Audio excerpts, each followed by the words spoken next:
Okay, so today I'm gonna teach you how to get a relative bearing and true bearing.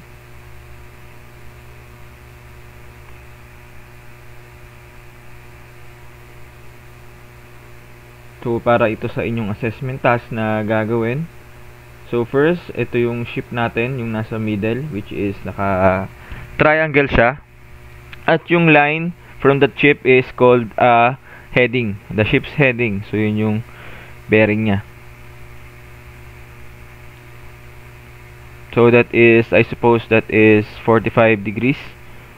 So north is 000 degrees. The west is 90 degrees. The east is 180 degrees. And the west is 270 degrees. So I suppose that, I assume that this is 45 degrees yung ating ship's heading. Ayan. So I will put an object here.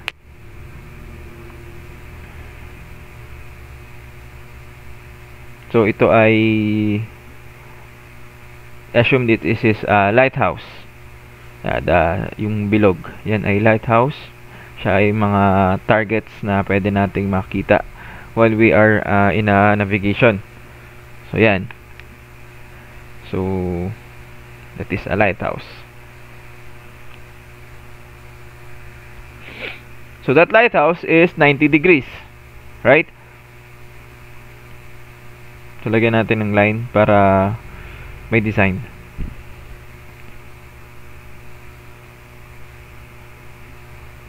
Okay, now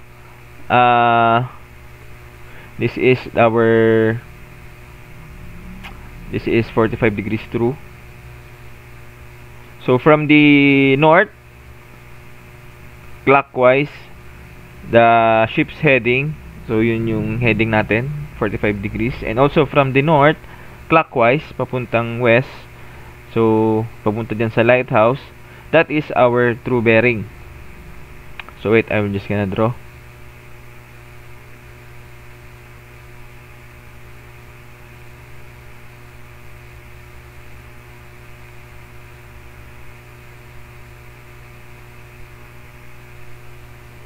So our true bearing is equals to 90 degrees.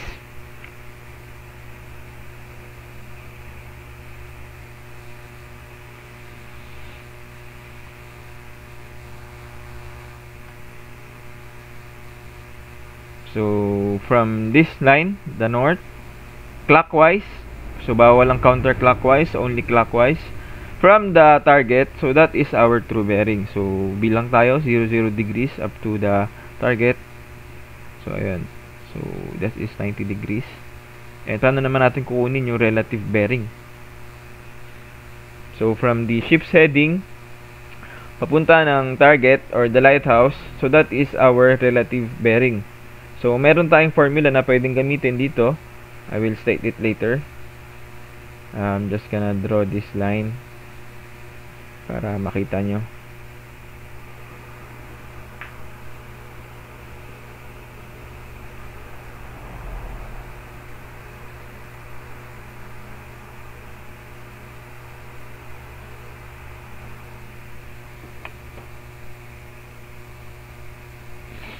Okay, so the true bearing, so this is the formula for getting a relative bearing, minus the ship's heading,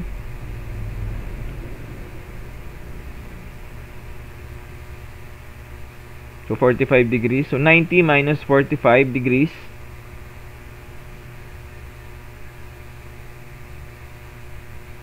that is the equation for relative bearing.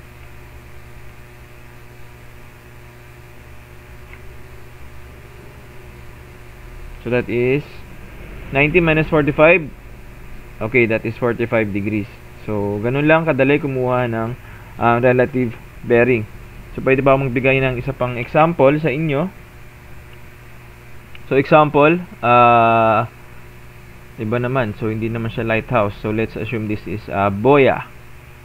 This is a buoy. There. Kulayan natin siyang color blue.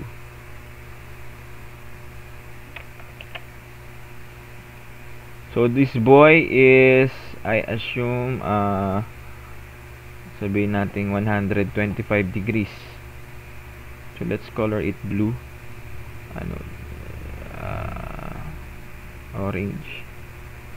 So this one, from your ship, from the north, so this is 125 degrees.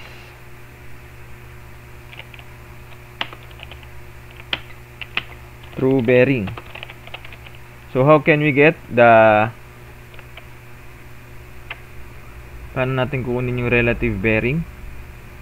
So ayan, so gamitin natin yung formula. So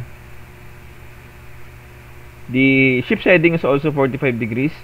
So 125 minus 45 degrees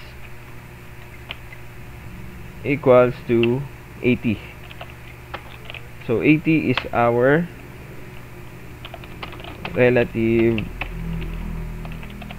bearing. So the arc from the ship's heading papuntang, so ito, gawin natin para hindi kayo malito. So this arc,